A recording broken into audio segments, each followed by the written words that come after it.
السلام علیکم ورحمۃ اللہ وبرکاتہ۔ الحمد للہ وکفا وسلام علی عبادہ الذین اصطفیٰ وبعد۔ معزز طلاب و طالبات، اللہ تعالیٰ کے فضل و احسان سے آپ اس وقت کتاب التوحید کا 9واں درس دیکھ رہے ہیں۔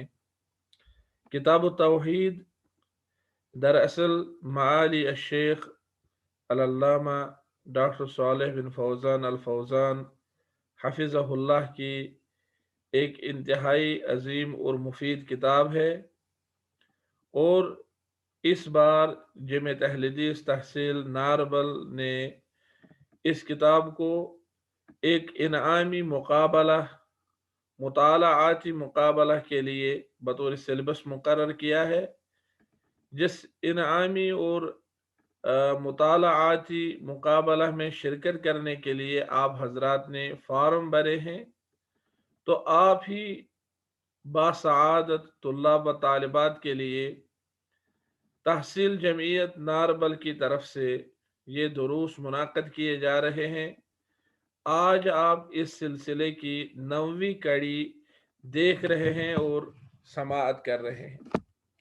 آج کے درس میں ہمیں پڑھنا ہے الفصل السابع، فصل ہفتم یعنی 7واں فصل، ادعاء حق التشریع والتحلیل والتحریم، قانون سازی اور حلال و حرام ٹھہرانے کے حق کا دعویٰ کرنا۔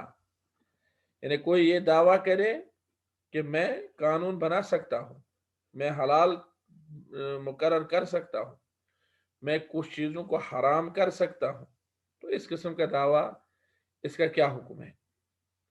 مؤلف حفظہ اللہ فرماتے ہیں ان احکام و قوانین کو وضع کرنے کا حق صرف اللہ کو ہے۔ جن احکام پر بندوں کی صلاح و فلاح کا دار و مدار ہے اور ان کی عبادات، معاملات اور زندگی کے تمام شعبے جن کے مطابق چلتے ہیں اور جن کے ذریعہ بندوں کے آپسی لڑائی جھگڑے اور تنازعات کے فیصلے کیے جاتے ہیں۔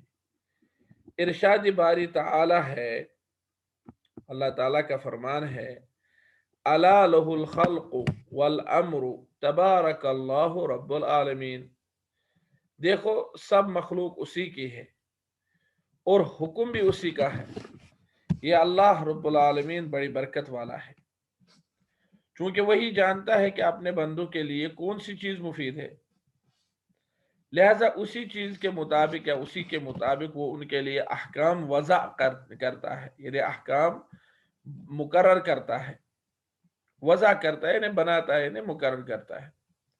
اور چونکہ وہ سب کا رب ہے، اس لیے رب ہونے کے ناطے قانون سازی کا حق بھی اسی کو پہنچتا ہے، یعنی قانون بنانے کا حق بھی اسی کو ہے۔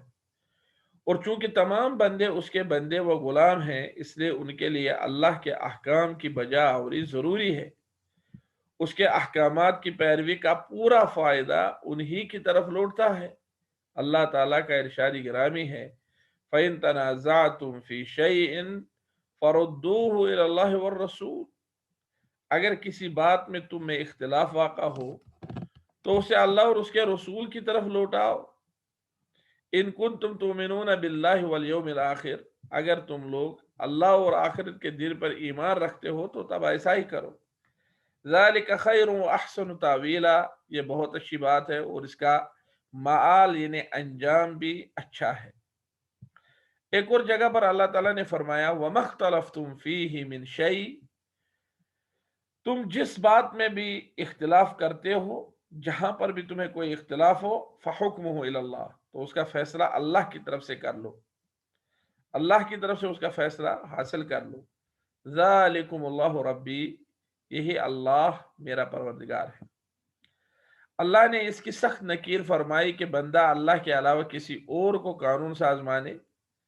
ارشاد باری تعالی ہے، ام لہم شرکاء شرعوا لہم من الدین ما لم یأذن بہ اللہ، کیا ان کے شریک ہیں، انہوں نے کچھ شریک مقرر کیے ہیں جنہوں نے ان کے لیے ایسا دین مقرر کیا ہے، ایسا دین بنایا ہے جس کا اللہ نے حکم نہیں دیا ہے۔ لہذا جو شخص بھی اللہ کی شریعت کے علاوہ کسی دوسری شریعت کو قبول کرتا ہے وہ شرک کرتا ہے۔ عبادات میں سے جو عبادت اللہ اور اس کے رسول کی طرف سے مشروع نہیں وہ بدعت ہے، اور ہر بدعت گمراہی ہے۔ رسول اللہ صلی اللہ علیہ وسلم کا ارشاد گرامی ہے، من احدث فی امرنا هذا ما لیس منہ فہو رد۔ اگر کوئی ہمارے اس معاملے میں یعنی دین میں ایسی نئی بات پیدا کرے گا جو اس میں سے نہ ہو تو وہ مردود ہے۔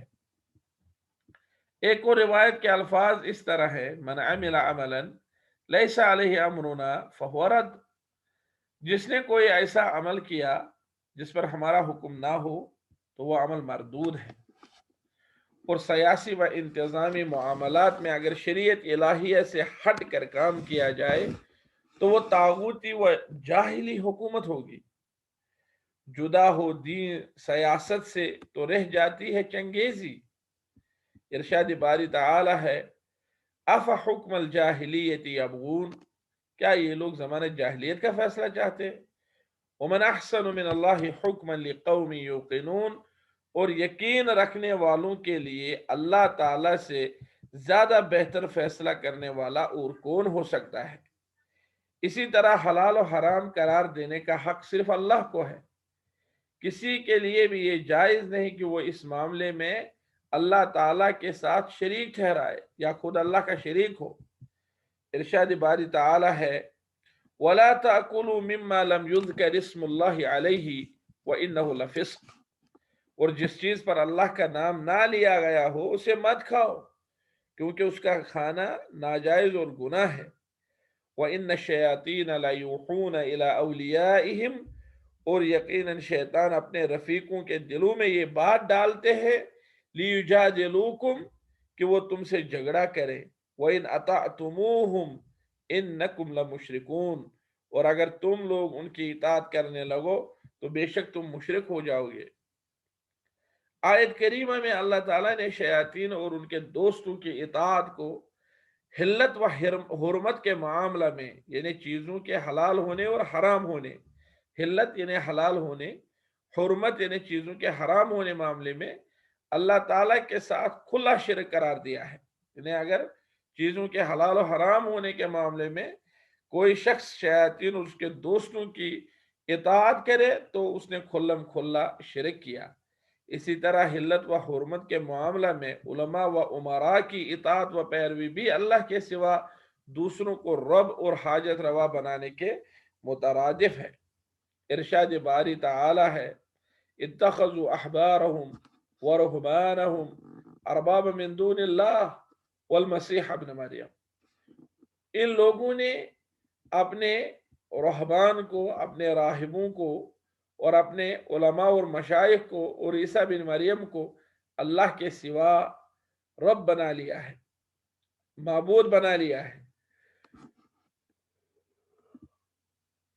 وما امروا الا ليعبدوا الها واحدا لا الہ الا هو سبحانہ عما یشرکون، حالانکہ ان کو یہ حکم دیا گیا تھا کہ وہ اللہ واحد کے سوا کسی کی عبادت نہ کریں، اس کے سوا کوئی معبود نہیں ہے، اور وہ ان لوگوں کے شریک کے مقرر کرنے سے پاک ہے۔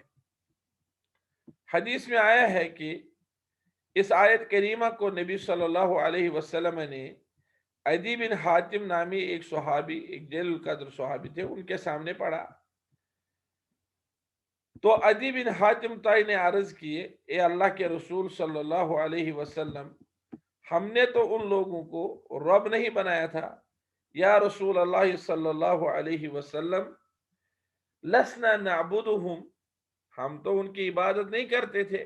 قال الیس یحلون لکم ما حرم اللہ، فرمایا کیا ایسا نہیں ہے کہ وہ تمہارے لیے اس چیز کو حلال قرار دیتے جسے اللہ نے حرام قرار دیا ہو، فتحلونہ، اور آپ بھی اس حرام کردہ چیز کو حلال ہی مانتے ہو ان کے کہنے پر۔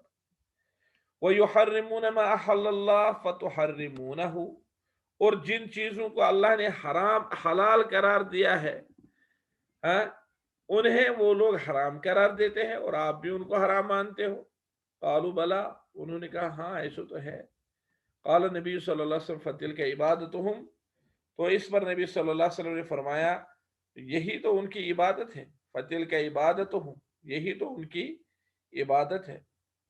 اس سے پتہ چلا کہ احکام الہی کو چھوڑ کر حلت و حرمت کے معاملہ میں اطاعت و پیروی کرنا دراصل عبادت کرنے کے معنی میں ہے، جو اللہ کے ساتھ کھلا شرک ہے۔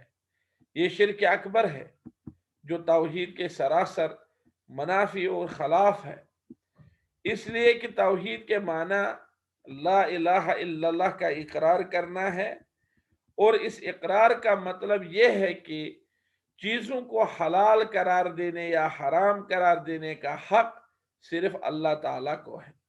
جب یہ حقیقت ہے تو پھر جو بھی شخص حلال حرام کے معاملے میں اپنے علماء و مشائخ کی پیروی کرتا ہے وہ اللہ کی شریعت کی مخالفت کرتا ہے، گرچہ علماء کرام دین کی سمجھ بوجھ میں بہت قریب ہیں اور اجتہاد میں ان سے کوئی غلطی ہو جائے اور حق تک ان کی رسائی نہ ہو جائے، حق تک ان کی رسائی نہ ہو سکے، پھر بھی ان کو ایک اجر ملے گا، لیکن اس سب کے باوجود ان کی پیروی، ان کی اطاعت جب جائز نہیں تو پھر ان خود ساختہ وضعی قوانین وغیرہ کی پیروی کیسے ہوگی؟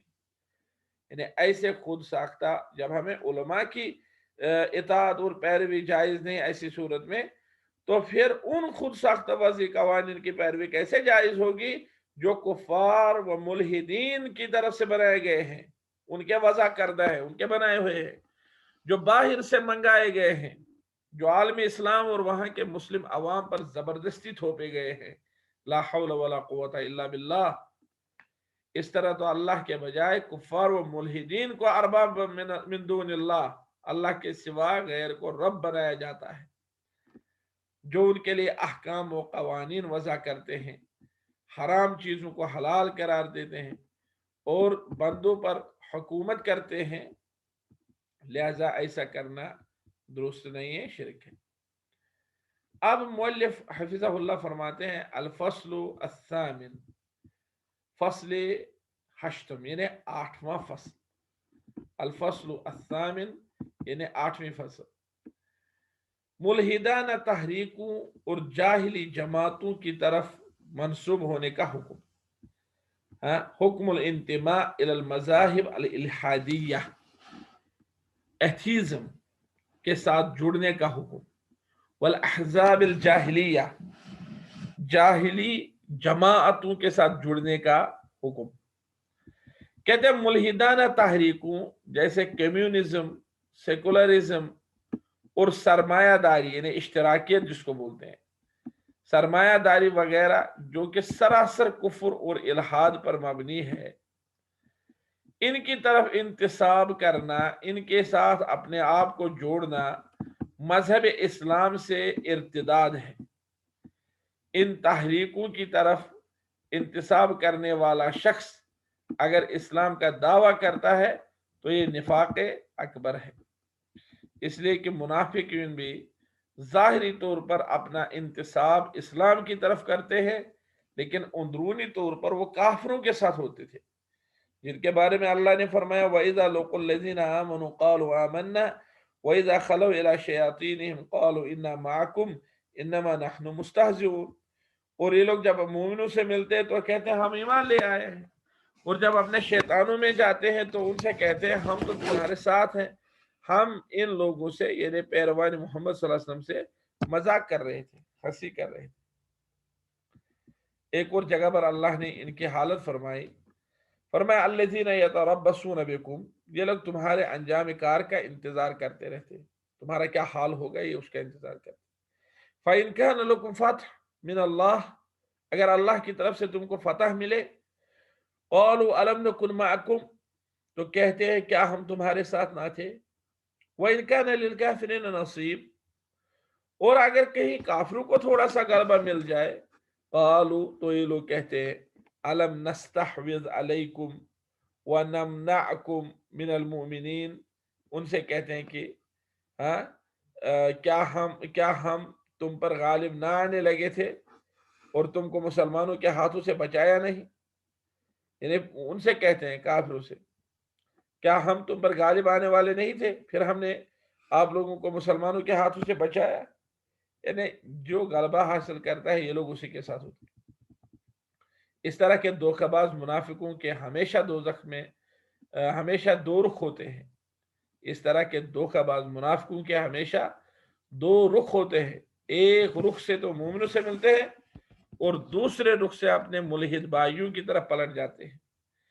ان کی دو زبانیں ہوتی ہیں، ایک کے ذریعے مسلمانوں کی شناسائی اور دوسری کے ذریعے سے اپنے پوشیدہ راز کی ترجمانی کرتے ہیں۔ ارشاد باری تعالی ہے وَإِذَا لَقُوا الَّذِينَ آمَنُوا قَالُوا آمَنَّا وَإِذَا خَلَوْا إِلَى شَيَاطِينِهِمْ قَالُوا إِنَّا مَعَكُمْ إِنَّمَا نَحْنُ مُسْتَهْزِئُونَ۔ یہ لوگ جب مومنوں سے ملتے ہیں تو کہتے ہیں ہم ایمان لے آئے، اور جب اپنے شیطانوں میں جاتے ہیں تو ان سے کہتے ہیں ہم تو تمہارے ساتھ ہیں، ہم پیروان محمد صلی اللہ علیہ وسلم سے ہنسی مذاق کیا کرتے تھے۔ یہ لوگ کتاب و سنت سے ہمیشہ گریز کرتے ہیں، انہیں دور رہتے ہیں۔ گریز کرنا کسی چیز سے دور رہنا، اجتناب کرنا۔ کتاب و سنت پر عمل کرنے والوں کا مذاق اڑاتے ہیں، ان کو حقارت کی نظروں سے دیکھتے ہیں۔ کتاب و سنت کے احکام کی پیروی سے انہیں چڑ ہے یعنی یہ اسے چڑھاتے ہیں، تنگ آتے ہیں اس سے۔ شریعت سے ان کو ازلی دشمنی ہے، ازلی یعنی ابتدائی، شروع سے جو چیز ہو ازل اس کو بولتے ہیں۔ یہ اپنے دنیاوی علوم و فنون اور نظامہائی زندگی سے بہت خوش ہیں، جبکہ ان وضعی قوانین سے کسی کو کوئی فائدہ اب تک نہیں پہنچا ہے۔ اس گندے پانی میں جو جتنا اترا ہے اتنا ہی وہ تکبر و غرور میں مبتلا ہوا ہے، لہذا انہیں تم ہمیشہ صریح وحی اور کتاب و سنت کا مذاق اڑاتے ہوئے پاؤ گے۔ اللہ یستہزئ بہم ویمدہم فی طغیانہم یعمہون۔ اللہ ان منافقوں سے ہنسی کرتا ہے اور انہیں مہلت دیے جاتا ہے کہ شرارت و سرکشی میں پڑے بہک رہے، جبکہ اللہ نے صراحت سے مومنوں کی طرف اپنا انتساب کرنے کا حکم دیا ہے۔ ارشاد باری تعالی ہے یا ایھا الذین آمنوا اتقوا اللہ وکونوا مع الصادقین۔ اے ایمان والو اللہ سے ڈرتے رہو اور راست بازو کے ساتھ رہو۔ یہ ملحدانہ تحریکیں آپس میں دست و گریباں ہیں۔ دست و گریباں کا مطلب ہے آپس میں جنگ کر رہی ہیں، اس لیے کہ ان کی بنیاد باطل و فتنہ و فساد پر پڑی ہے۔ جیسے کمیونزم اللہ تعالیٰ کے وجود کا انکار کرتی ہے، جو سارے جہانوں کا خالق و مالک ہے، اور تمام آسمانی مذاہب و ادیان کو دنیا سے مٹانا چاہتی ہے۔ جو شخص اپنی دانش میں بلا عقیدہ جینا چاہتا ہے اور تمام بدیہی و عقلی یقینیات کا انکار کرتا ہے، بدیہی یعنی جو فطرت سلیمہ سے چیزیں پہلے ہی سمجھ آتی ہیں، دراصل وہ اپنی عقل کا دشمن ہے اور اس سے کام لینا نہیں چاہتا ہے۔ اسی طرح سیکولرزم بھی تمام مذاہب و ادیان کا انکار کرتا ہے اور مادیت پر اپنی بنیاد رکھتا ہے۔ مادیت یعنی مال و دولت کمانے کی جو حرص ہوتی ہے، جبکہ مادیت ایک ایسا مذہب ہے کہ حیوانی زندگی کے سوا اس کی کوئی غرض و غایت نہیں، اور سرمایہ دارانہ نظام کا تو کہنا ہی کیا، اس کا سارا فلسفہ صرف مال جمع کرنے پر قائم ہے، چاہے وہ کسی طرح سے بھی آئے۔ اس میں حلال و حرام کی کوئی تمیز نہیں، فقراء و مساکین اور کمزوروں پر ان کے یہاں کوئی رحم و رافت، شفقت و رحمت نہیں۔ پھر اس کی معیشت و اقتصاد کا سارا دار و مدار سود کی لعنت پر ہے، جبکہ سود کھانا اللہ اور اس کے رسول صلی اللہ علیہ وسلم کے خلاف جنگ کرنا ہے، جس سے افراد و جماعت اور حکومت و ریاست سب کے سب تباہی اور بربادی سے دوچار ہو جاتے ہیں، جو فقیر و غریب قوموں کے خون چوسنے کا بہترین ذریعہ ہے۔ ان سب کے باوجود بلا کون ایمان والا اور عقل والا ان تباہ کن و باطل نظاموں اور فاسد تحریکوں کی طرف اپنا انتساب کرنا پسند کرے گا؟ یعنی اپنے آپ کو ان کی طرف کون منسوب کرنا پسند کرے گا؟ اور عقل و ذہن کو بیچ کر اور زندگی کو شتر بے مہار سمجھ کر، شتر بے مہار یعنی ایسا تیز ترار جانور جس کو شتر کہتے ہیں، جس کے گلے میں کوئی لگام نہ ہو، شتر بے مہار یعنی بے قابو سمجھ کر ان تحریکوں کا ساتھ دے گا اور ان کے لیے کون لڑے گا؟ آج جب کہ ہمارے عالم اسلام کے اکثر لوگوں کی زندگی میں صحیح دینداری و دینی ذہن کا فقدان ہے، لہذا ان پر ان فاسد تحریکوں کا حملہ کرنا کوئی بعید بات نہیں۔ صحیح دین نہ ہونے کی وجہ سے ہی آج امت مسلمہ ذلت و بربادی کے مراحل سے گزر رہی ہے اور دیگر قوموں کی دم چھلا بن کر رہ گئی ہے۔ دم چھلا یعنی ان کی پیروی کر رہی ہے، ان کے ساتھ ہاں ملا رہی ہے۔ جاہلی قوموں اور نسلی جماعتوں اور پارٹیوں کے ساتھ انتصاب بھی کفر و ارتداد ہے اور مذہب اسلام کے خلاف بغاوت ہے، اس لیے کہ مذہب اسلام تمام نسلی و جاہلی نعروں کا شدت سے انکار کرتا ہے۔ ارشاد باری تعالی ہے، یا ایہا الناس انا خلقناکم من ذکر و انثی، اے لوگو یقیناً ہم نے تمہیں ایک مرد و زن سے پیدا کیا ہے، وَجَعَلْنَاكُمْ شُعُوبًا وَقَبَائِلَ لِتَعَارَفُوا، اور ہم نے تمہاری قومیں اور قبیلے بنائے تاکہ ایک دوسرے کو شناخت کرو۔ اِنَّ أَكْرَمَكُمْ عِندَ اللَّهِ أَتْقَاكُمْ، اور اللہ کے نزدیک تم میں سے سب سے بہتر وہی ہے جو تم میں سے سب سے زیادہ پرہیزگار ہو، جو تم میں سے سب سے زیادہ پرہیزگار ہو۔ رسول اللہ صلی اللہ علیہ وسلم کا ارشاد گرامی ہے، لیس منا من دعا الى عصبیہ، وہ شخص ہم میں سے نہیں ہے جو عصبیت کی طرف بلائے، ولیس منا من قاتل على عصبیہ، وہ ہم میں سے نہیں جو عصبیت کی بنیاد پر جنگ لڑے، ولیس منا من غضب لعصبیہ، وہ ہم میں سے نہیں جو عصبیت کے لیے غصہ کرے۔ عصبیت یعنی خامخواہ کی طرف داری، قوم کی بنیاد پر، رنگ و نسل کی بنیاد پر، اس کو بولتے ہیں عصبیت۔ نیز فرمایا، ان اللہ قد اذهب عنکم عصبیت الجاہلیہ وفخرها بالآباء انما هو مؤمن تقی او فاجر شقی، اللہ تعالیٰ نے دور جاہلیت کی عصبیت کو ختم کر دیا اور آباء و اجداد پر فخر کو مٹایا۔ اب یا تو انسان متقی مومن ہوگا یا بدبخت فاجر ہوگا۔ الناس بنو آدم وآدم خلق من تراب ولا فضل لعربی علی عجمی الا بالتقوی، تمام لوگ آدم کی اولاد ہیں اور آدم مٹی سے پیدا کیے گئے ہیں، کسی عربی کو عجمی پر کوئی فضیلت نہیں، فضیلت کا دار مدار تقوی ہے۔ دراصل یہ جماعتیں اور پارٹیاں مسلمانوں کے اندر تفرقہ ڈالتی ہیں، جبکہ اللہ تعالیٰ نے ہمیں نیکی و تقوی پر اتحاد و اتفاق کا حکم دیا ہے اور افتراق و انتشار سے منع فرمایا ہے۔ ارشاد باری تعالی ہے، وَاعْتَصِمُوا بِحَبْلِ اللَّهِ جَمِيعًا وَلَا تَفَرَّقُوا، اور سب مل کر اللہ کی رسی کو مضبوط پکڑو اور تفرق نہ ڈالو، پھوٹ نہ ڈالو۔ وَاذْكُرُوا نِعْمَةَ اللَّهِ عَلَيْكُمْ، اور اللہ کی نعمت یاد کرو جو اللہ نے تم پر کی۔ اذ کنتم اعداء، جب تم ایک دوسرے کے دشمن تھے، فألف بین قلوبکم، تو اس نے تمہارے دلوں میں الفت ڈال دی، فاصبحتم بنعمتہ اخوانا، اور تم اس کی مہربانی سے بائی بائی ہو گئے۔ اللہ تعالیٰ ہم سے یہ چاہتے ہیں کہ ہم ایک جماعت ہو جائیں جو اللہ کی کامیاب و کامران جماعت ہو، لیکن آج عالم اسلام خاص طور پر یورپ کی سیاسی و ثقافتی یلغار کے بعد مختلف جاہلی، نسلی اور وطنی عصبیتوں کی لعنت میں مبتلا ہو گیا ہے، اور ان لعنتوں کو ایک علمی مسئلہ، طے شدہ حقیقت اور ناگزیر صورتحال سمجھ کر تسلیم کیا گیا ہے، یعنی یہ کہ یہ چیزیں ضروری کرنی ہیں۔ جہاں کے مسلم باشندے مغربی افکار کے اثرات سے متاثر ہو کر ان جاہلی عصبیتوں کی طرف تیزی سے بھاگنے لگے ہیں، یعنی ان کی طرف تیزی سے جانے لگے، جن کو اسلام نے مٹا دیا تھا، اور ان کے نام لینے والوں، ان کو زندہ کرنے والوں اور ان پر فخر کرنے والوں پر لعنت بھیجے اور سخت الفاظ میں اس کی مذمت کی ہے۔ اسلام سے پہلے والے عصبیتی دور کو اسلام نے جاہلی دور کہا ہے، اور اب بھی اسی نام سے یاد کیا گیا ہے اسے، اور اس تاریک ترین دور سے نکالنے پر اللہ نے مسلمانوں پر احسان جتلایا ہے۔ اور اس عظیم احسان و نعمت کا شکر ادا کرنے پر ان کو ابھارا ہے۔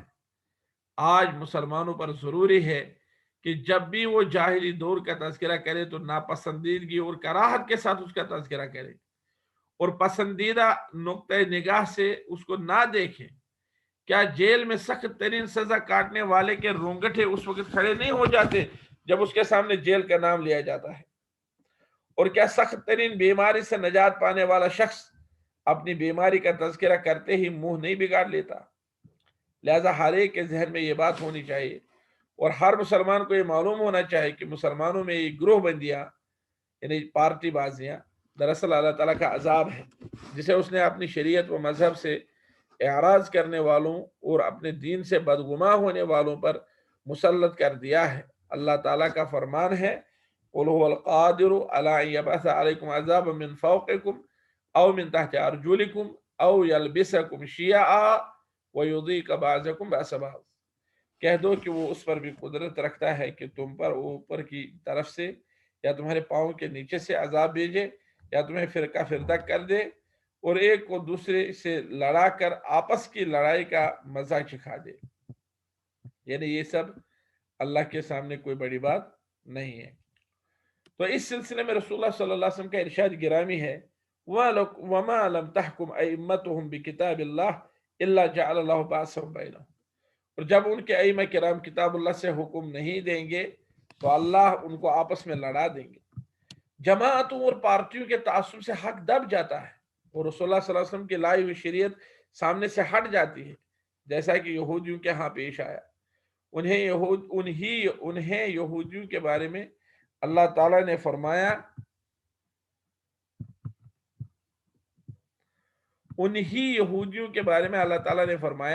وَإِذَا قِيلَ لَهُمْ آمِنُوا بِمَا أَنزَلَ اللَّهُ قَالُوا نُؤْمِنُ بِمَا أُنزِلَ عَلَيْنَا وَيَكْفُرُونَ بِمَا وَرَاءَهُ وَهُوَ الْحَقُّ مُصَدِّقًا لِمَا مَعَهُمْ۔ اور جب ان سے کہا جاتا ہے کہ جو کتاب اللہ نے اب نازل فرمائی اس کو تو مانو، تو کہتے ہیں کہ جو کتاب ہم پر پہلے نازل ہو چکی ہے ہم اسی کو مانتے ہیں، یعنی اس کے سوا اور کوئی کتاب نہیں مانتے، حالانکہ وہ سراسر سچی ہے، اور جو ان کی آسمانی کتاب ہے اس کی بھی تصدیق کرتے ہیں۔ اہل جاہلیت کا بھی یہی حال تھا، حق کو چھوڑ کر یہ اپنے آبا و اجداد کے روش پر پڑے ہوئے تھے، ان کے نقش قدم سے سر منہ انحراف کے لیے تیار نہیں تھے۔ سر منہ یعنی تھوڑا سا انحراف کے لیے تیار نہیں۔ ان کے بارے میں اللہ تعالیٰ نے فرمایا وَإِذَا قِيلَ لَهُمُ اتَّبِعُوا مَا أَنزَلَ اللَّهُ قَالُوا بَلْ نَتَّبِعُ مَا أَلْفَيْنَا عَلَيْهِ آبَاءَنَا۔ اور جب ان لوگوں سے کہا جاتا ہے کہ جو کتاب اللہ نے نازل فرمائی ہے، یعنی جو کتاب اللہ نے نازل فرمائی ہے اس کی پیروی کرو، تو کہتے ہیں نہیں، بلکہ ہم تو اس چیز کی پیروی کریں گے جس پر ہم نے اپنے باپ دادا کو پایا۔ آج کے جماعتی لوگ چاہتے ہیں کہ اپنی اپنی جماعت و پارٹی کو اس اسلام کی جگہ پر لا کھڑا کریں جو تمام انسانیت پر اللہ تعالیٰ کی نعمت ہے۔ تو معزز طلاب و طالبات، اللہ تعالیٰ کے فضل و احسان سے آج کا یہ درس 9واں درس کتاب التوحید کا یہاں پر آ کر مکمل ہوتا ہے۔ اللہ تعالیٰ سے دعا ہے کہ وہ ہمیں علم سیکھنے، سکھانے اور علم پر عمل کرنے کی توفیق سے نوازے۔ اللہ آپ سب کو کامیابی سے نوازے۔ جو آپ میں سے جن نے فارم بھرے ہیں، محنت کی ہے سننے والوں میں سے، تو اللہ تعالیٰ سے دعا ہے کہ ان طالب علموں کو کامیاب فرمائے، کامیابی سے نوازے۔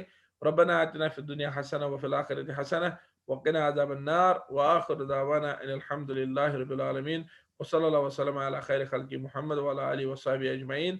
السلام علیکم ورحمۃ اللہ وبرکاتہ۔